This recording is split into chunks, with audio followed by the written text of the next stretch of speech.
नमस्कार दोस्तों, हर हर महादेव, जय श्री राम।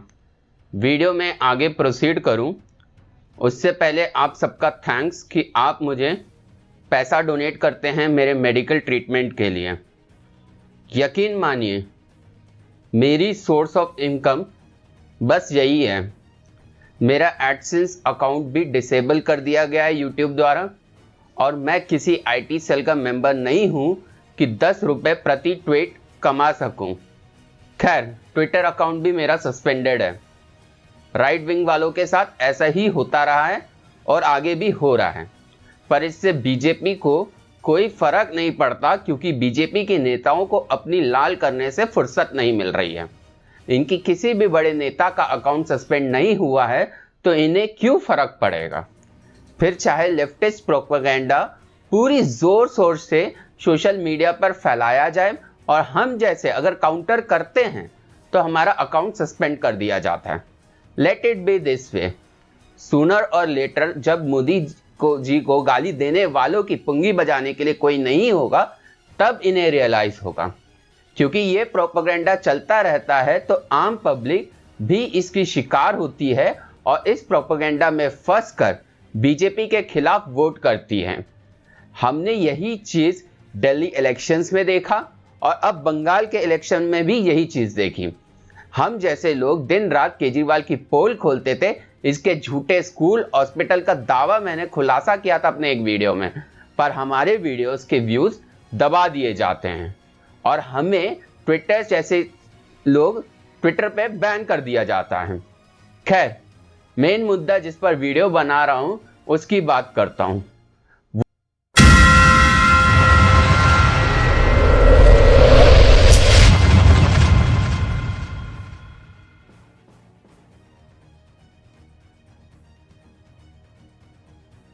वो बात करना जरूरी है।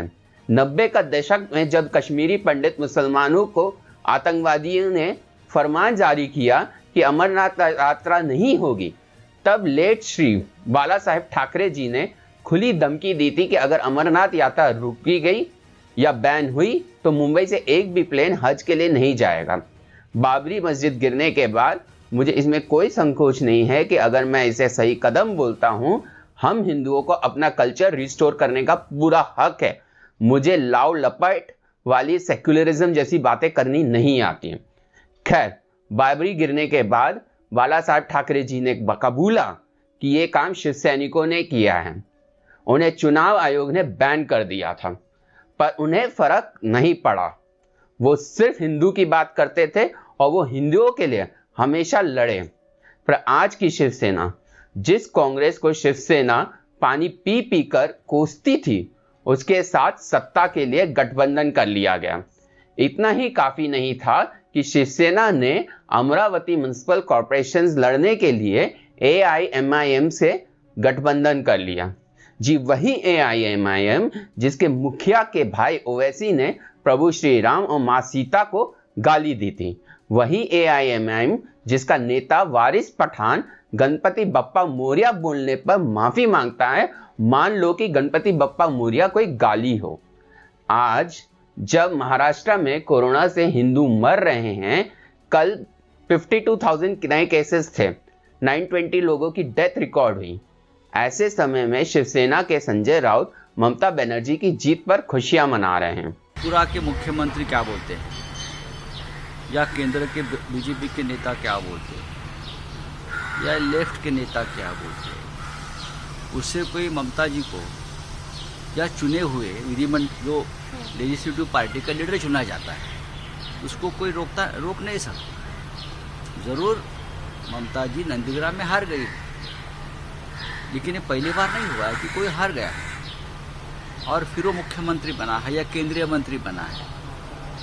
आपको मालूम होगा कि स्मृति ईरानी चुनाव हार गई थी, फिर भी उसको केंद्रीय मंत्रिमंडल में शपथ दी। महाराष्ट्र की बात कहें तो मोरारजी देसाई विधानसभा की चुनाव हार गए थे, फिर भी उन्हें महाराष्ट्र के मुख्यमंत्री पद की शपथ दिलाई। ऐसा होता है, ये क्या पहली बार हुआ? पर मॉरल रिस्पॉन्सिबिलिटी नहीं है। ये कोई नहीं थे मॉरल इमोरल की बात कौन करे? पूरे पश्चिम बंगाल में ममता दीदी के नाम से एक तूफान आया और तूफान में सब लोग बंगाल के खाड़ी में डूब गए। तो मॉरल रिस्पॉन्सिबिलिटी अगर किसको लेनी है तो हारने वाले ने भी लेनी चाहिए। हार गए आप लोग। किस बात की खुशियां संजय जी? बंगाल में 400 से ज्यादा हिंदूज को मार दिया गया, उनको घर 400 से ज्यादा हिंदूज को घर छोड़कर आसाम पलायन करना पड़ रहा है। इस बात की खुशी कि बंगाल दूसरा कश्मीर बन रहा है, इस बात की खुशी, या शायद इस बात की खुशी कि अगले 5 साल ममता बनर्जी फिर से दुर्गा पूजा और सरस्वती पूजा पर बैन लगा देंगी। किस बात की खुशियां? वहां हिंदुओं को मारा जा रहा है पर आपको सिर्फ दिख रहा है कि मोदी जी हार गए। तो चलिए खुशियां मनाते हैं। मंदिर तोड़े जा रहे हैं, चलो मिठाइयां बांट लेते हैं। मोदी विरोध में मना लीजिए ये खुशियां, पर याद रखना 3 साल बाद महाराष्ट्र में चुनाव होंगे और हिंदू ये सब जो अपीसमेंट वाली पॉलिटिक्स कर रहे हो आप लोग, वो याद रखेगा। अरे शिवसेना से क्या ही बैर यार, जब अपने ही घर में लोग आग लगाने को तुले हों। शिवसेना ने तो राजनीति की क्योंकि आदित्य ठाकरे का फ्यूचर पॉलिटिकल कैरियर बनाना था, पर थोड़ा सोच तो लेते आदित्य जी। एक ऑक्सीजन प्लांट नहीं लगवा पाए और अपने काउंसलर्स को 86 करोड़ पर हेड दे दिया सिर्फ उनके घर के रेनोवेशन के लिए। अगले इलेक्शंस में याद रखा जाएगा ये सब चीजें। चलो शिवसेना ने अपनी राह बदल दी, पर बीजेपी की क्या दिक्कत है? बंगाल में पंचायत चुनाव 2018 से लेकर 2021 के चुनावों तक 200 कार्यकर्ता मार दिए गए और बीजेपी सिर्फ तमाशा देख रही है। इलेक्शन से पहले मैं जब प्रेसिडेंशियल रूल की बात करता था तो मुझे ज्ञानी लोग कहते थे कि मोदी ऐसा करेंगे तो मोदी जी फैसिस्ट है, ये प्रूव हो जाएगा। अरे मोदी जी जो भी कर ले, लिब्रांडू पिद्दी गैंग उन्हें फैसिस्ट ही कहेगा। और ये सबका साथ सबका विकास वाली जो नौटंकी चल रही है ना, देख लो क्या हुआ। पहले दिल्ली और अब बंगाल। जितना भी कर लो, एक बात की गांठ बांध लो, मुसलमान मोदी जी को वोट नहीं देता है और नहीं देगा, वो आपको हमेशा हराएगा। अपने मुस्लिम अपीजमेंट के लिए एनआरसी पर आपने यू टर्न ले लिया। 370 तो हट गई कर, कितने कश्मीरी पंडितों को वापस कश्मीर में सेटल करा दिया गया। मंदिर तोड़े जा रहे हैं और आपके मंत्री तो इस बात से खुश हैं कि टीवी पर रामायण शुरू होगा गई।